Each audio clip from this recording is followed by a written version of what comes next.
Ladies and gentlemen, Undersecretary Claire Castro, the Palace Press Officer.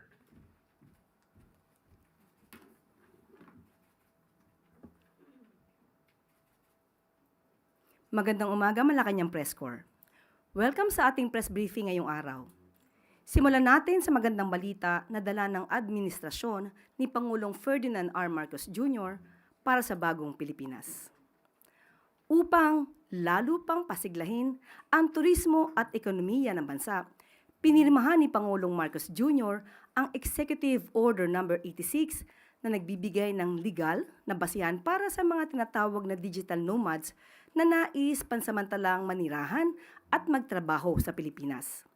Ang Digital Nomad Visa o DNV ay para sa mga foreigner na nagtrabaho gamit ang teknolohiya habang nasa ibang bansa ang kanilang kliyente o employer. Dahil sa mababang gastusin, likas na ganda at dumaraming remote workers, ang Pilipinas ay nagiging paboritong destinasyon ng mga digital nomads. Noong 2023, kinilala ng World Economic Forum ang Pilipinas bilang ikapitong pinakamabilis lumago na remote work hub sa buong mundo. Sa ilalim ng DNV na programang ito, pinahihintulutan ang mga dayuhang edad 18 pataas na magtrabaho remotely habang nasa bansa basta't may sapat na income, malinis na record at health insurance. Maaari silang manatili ng hanggang 1 taon na may posibilidad ng renewal at multiple entry.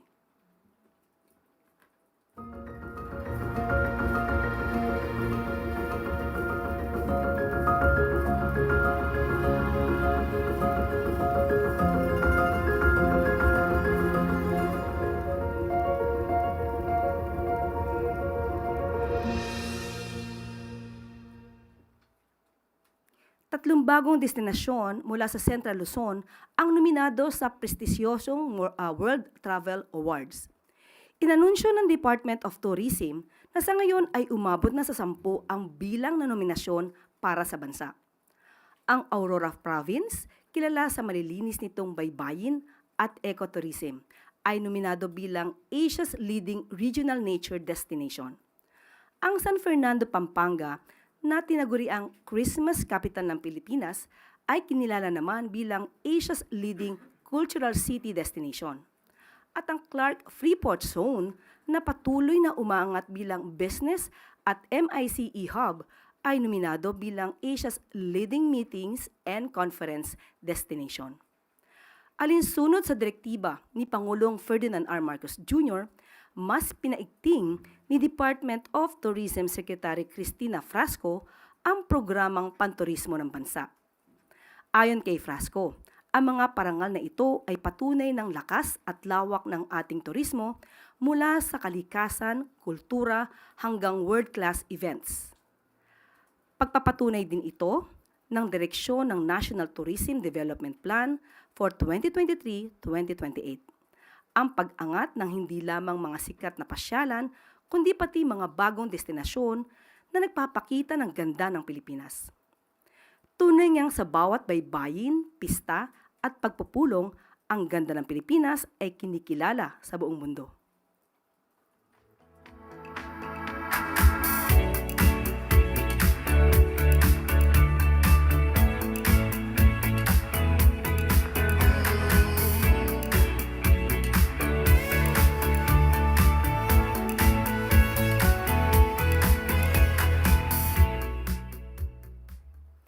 Isa pang good news, dinagdagan na ng National Food Authority ang kanilang rice buffer stock alinsunod sa direktiba ni Pangulong Marcos Jr.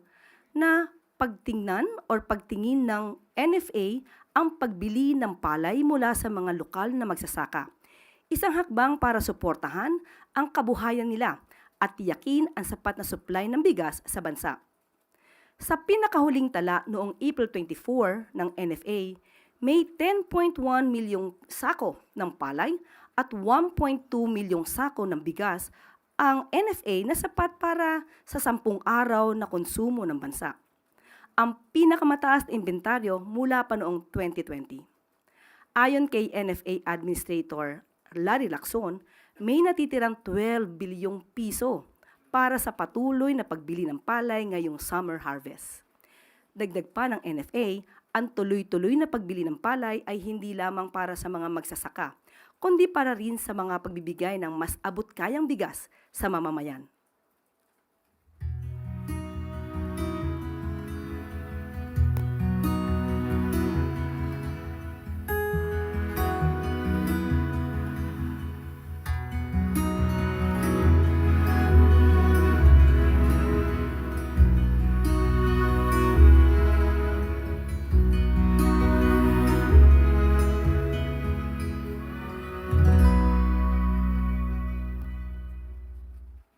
At iyan po ang ilan sa mga good news natin sa araw na ito.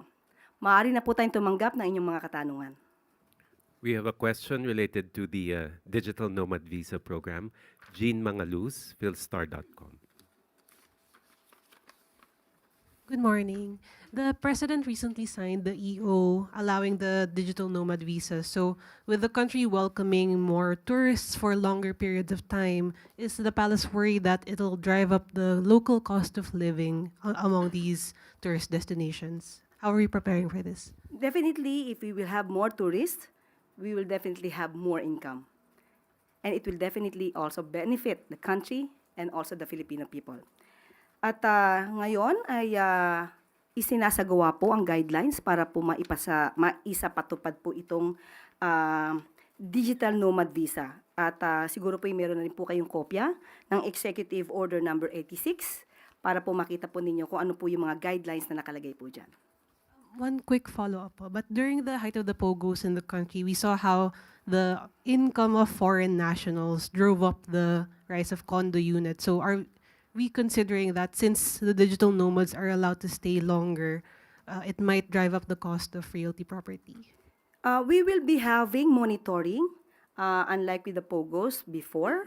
We will be securing definitely the processes regarding this. There will always be security features in order to protect our country from any scammers or any violations of the law. Follow-up question, Ira Panganiban, DZRJ.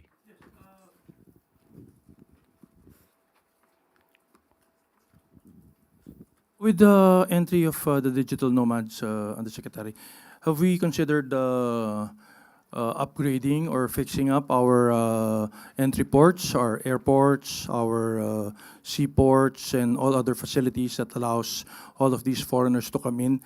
Right now, there has been numerous complaints about these facilities. Definitely that will be included.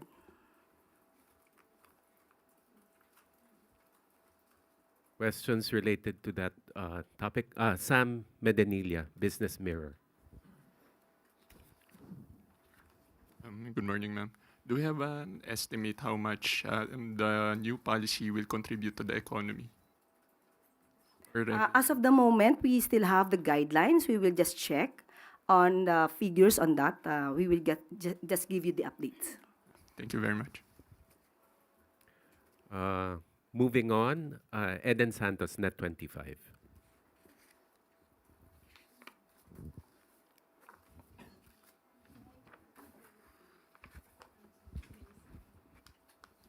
Yusek, good morning po. Kailan po kaya mailalabas ng Marcos administration yung 20 pesos na halaga ng 20 pesos na halaga ng bigas kada kilo po? Tapos na po ba yung guidelines ukol dito? Kasi po after nung announcement, marami lumabas sa social media. Ano po yung sinasabi na yung bigas ay luma, may amoy. Meron naman pong iba sa ibang lugar mismo, hindi naman sa Visayas kung saan dapat una yung implementation nito. Sabi niyo po na manggagaling din sa mga lokal na magsasaka, yun pong ibebentang 20 pesos na bigas. May we know po sino-sino yung mga magsasaka or kooperatiba na magiging source po o pagkukunan nitong bigas na ito? Unahin po natin ang mga katanungan ni Ms. Eden. Una po, pinapasinungalingan na po namin yung sinasabi sa mga balita na ito'y may amoy. Unang-una, hindi pa po nag-roll out. Kaya po ito ay masasabi natin isang disinformation. Pangalawa po, sinabi po ni Secretary Laurel na ang una pong ilo-launch po ito sa Cebu, May 1. So kung saan po ito ibebenta, ito po ay ayon na rin po sa guidelines ng local government units.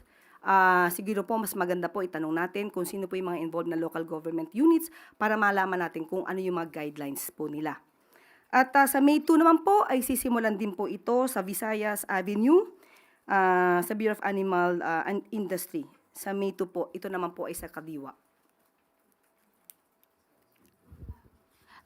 Ano po yung sino-sino po yung mga magsasaka or kooperatiba na pag mumulan po nitong source ng 20 pesos na bigas? Kasi sabi niyo po, local farmers po ang panggagalingan nito. Ibig sabihin, hindi po imported rice yung ibebenta natin na 20 pesos na bigas. Sa ngayon po, ang sinasabi po natin ay manggagaling ito sa local farmers. Yan po ang maliwanag. Kung meron pong mga kooperatibang mai-involve po dito, tignan po natin ang susunod na guidelines at hingin po natin ang mga listahan. Kaya kalo-launch pa lamang po nito at sisimulan pa lamang po sa May 1. So wala pong mga specific na mga kooperatiba or mga magsasaka na pagmumulan po nitong bigas na ito, itong 20 pesos, para po naman na malaman natin na yung bigas ay galing po talaga sa ating mga magsasaka, hindi lamang yung mamamayan natin ang makikinabang sa murang bigas, kundi maging yung mga magsasaka po. Parang two birds in one stone po yung hit ng gobyerno natin dito. Katulad po ng sinabi natin, dapat wala pong tayong pagdududa. Local farmers po sa panahon po ngayon, as we speak, sa local farmers po ito kukunin. Kung meron pa pong detalye, kukunin muna po natin sa local government units.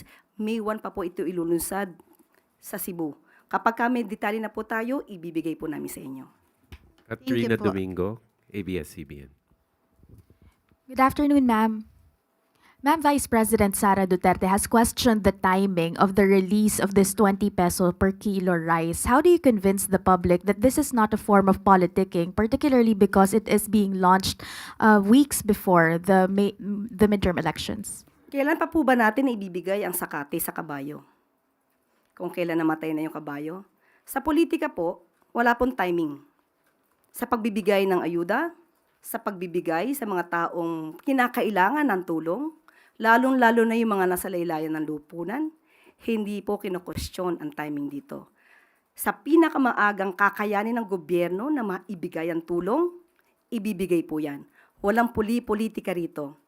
Malamang sinasabi lamang ito para muling bigyan ng negatibong epekto ang isinasagawa ng Pangulo para matupad ang 20 pesos kada kilo na bigas. Why wasn't it possible for the government to launch it way earlier, considering that this was a promise made during 2022, around 3 years ago? Obviously, hindi naman po sa isang click ng kamay ay maigagawa ito, ay maisasagawa ito. Lahat po ay kailangan magtulong-tulong. Katulad po nito, may mga Visayas governors na nagbigay ng kanilang pagsang-ayon para makapagbigay din po ng subsidiya kasama po ang national government. Yan po ay inaaral, hindi po ito basta-basta isinasagawa. Dapat po malinis ang pagkakagawa para po mas magandang maibigay at kung kakayaning magtuloy-tuloy talaga ang proyektong ito ng Pangulo, ay dapat pong gawin lamang. Ma'am, final question from my end. How sustainable, how confident are you with regard to the sustainability of this project, considering that the government is subsidizing a big portion of the amount and it's not the actual cost of production for farmers? Yan naman po ay sinasabi na masusustain hanggat December. Ito pong taon ng December. At ang pinag-uusapan po ngayon ay sa susunod na taon ay maaaring maisama na po ito sa budget. Heidi Sampang, FEBC.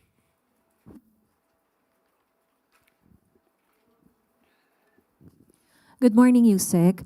Ayon po sa Stratbase SWS survey, sa ika-4 na sunod na buwan po ay muling tumaas ang bilang po ng mga pamilyang Pilipino na nagsabi pong sila ay mahirap. Nagtala po ito sa 55% noong April, katumbas po iyan ng 15.5 million kumpara po sa 14.4 million noong March. Ano po ang take dito ng palasyo at kung masasabi pa rin po ba natin na na tutugunan po ng mga anti-poverty programs ng administrasyon ang sitwasyon po ng ating mga kababayan? Lahat po naman ng lehitimong survey ay kinikilala at kinukonsidera ng pamahalaang Marcos. At aking lamang pong i-quote ang sinabi po ni Secretary Balisacan. We understand the poverty incidence can be dynamic. In particular, self-rated poverty surveys are sensitive to inflation, particularly the price level of commodities commonly consumed, say food, transportation, etc., prevailing at the time of the survey versus what it was in the recent past. Dahil po dito, dahil mahalaga po ang kapakanan ng taong bayan kay Pangulong Marcos, papalawigin pa po ang mga programa para matugunan po ang mga isyu patungkol po sa kahirapan at kagutuman. Yan po ang talagang ninanais at pinapalawig pa po ang programa para ito po ay matugunan. Kabilang na po nga rito ang 20 pesos kada kilo na bigas. Nandiyan pa rin po ang programang Walang Gutom program ng DSWD. Idagdag pa po natin ang patuloy patungkol dito sa Pantawid Pamilyang Pilipino program at isama na rin po natin ang school-based feeding program. Ilan lamang po ito sa mga programa ng Pangulong Marcos para po maibsan ang anumang kahirapan na nadadanas ng taong bayan. Although sinasabi po natin na ang poverty incidence, according to Secretary Balisacan, ay dynamic po. Tristan Nodalo, Newswatch Plus. Hi, Yusek. Good morning po. Hi, ma'am. Ma'am, update lang po dito sa naganap po na incident, trahedya sa Canada, sa Filipino Festival. Ano po ang marching order ng Pangulo pagdating po sa pagtulong sa mga biktima? And may data po ba ilan yung naging biktimang Pilipino? Sa ngayon po, ang lumalabas po, as of April 27, 2025, Vancouver Police Department stated in the press briefing na 11 po ang nasawi at may mga ilan po na nasugatan. Ang pinakabata po daw na nabiktima ay 5 taon at ang pinaka may edad ay 65 years old. At ang suspect po na si Mr. Kay Jim Adam Lo, 30 years old, ay na-identify na po at ngayon ay humaharap sa murder charges in connection with this, the deaths at the Lapu-Lapu Festival. At ang Philippine Consulate General po in Vancouver ay nagpadala na po, nag-issue na po ng maagarang advisory. Pinapaalam po ang mga hotlines, kung makikita po sa ating monitor.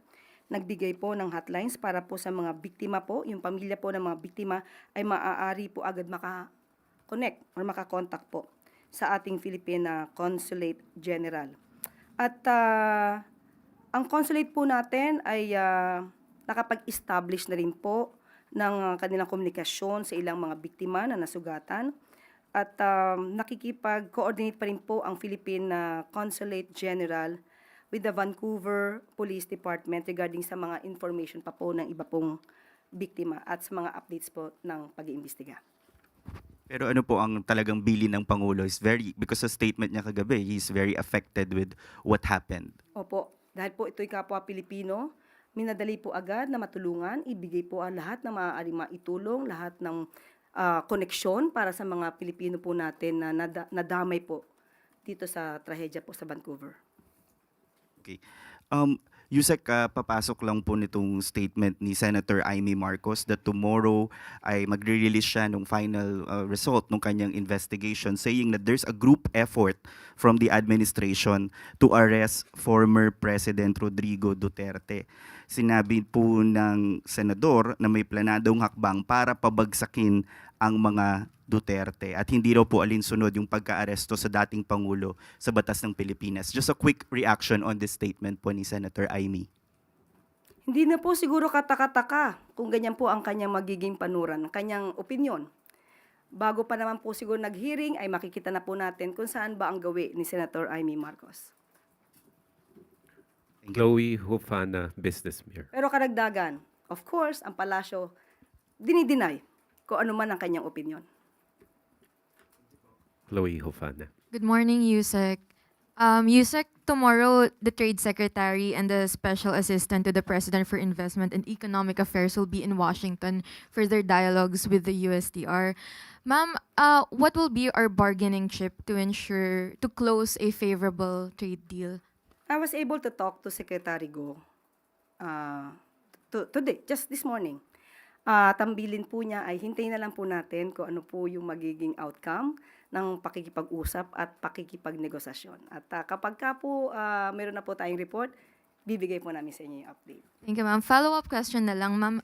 Are we optimistic to close a favorable trade deal? And ano po yung goal natin na reciprocal tariff since gusto po ni Trade Secretary ibaba yung 17%? Of course, mas gusto natin maging optimistic. Hindi tayo dapat maging pessimistic katulad ng iba. Tingnan na lang po muli natin at kung ano po yung magiging maganda para sa Pilipinas at of course, sa relasyon natin with the US, yun po yung aasamin natin.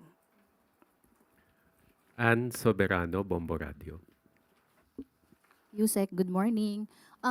Nitong weekend, ma'am, nakita po kasi sa funeral ni Pope Francis na nagkaroon ng maiksing pag-uusap si Pangulong Marcos and US President Donald Trump. Pwede po bang ma-share sa amin kung ano po yung napag-usapan nilang dalawa sa maikling pag-uusap? Thank you. Kung kayo po ay nakita nyo po na sila ay saglit na nagkausap at nagkabatian, mapapakita po natin na yung mga sinabing inisnab ang Pangulo ay napaka fake news. Sa ngayon po ay hindi pa po natin nakakausap ang Pangulo tungkol sa kanilang napag-usapan. Kapag ka po maaari pong i-share ang kanilang pag-usapan, ibibigay po namin agad sa inyo. Thank you, ma'am. Follow-up, Maricel Halili, TV5. Magandang umaga po. Yusek, aside doon sa pagdalo sa paglilibing kay Santo Papa, meron pa po bang ibang mga activities na ginawa si PBBM and FL sa Vatican? Sa ngayon po, wala po akong pinakadetalye kung ano pa po ang lakad nila, activities. Most probably, personal na lang po yan. Pero kung meron po na official function or official activity na maaari po namin i-share, ibibigay po namin agad sa inyo. And aside from US President Donald Trump, nagkaroon din po ba ng chance si Presidente to talk with other heads of state? Aalamin po natin maya-maya po sa kanya. Thank you, Yusek. Yes, thank you. Leth Narciso, DZRH.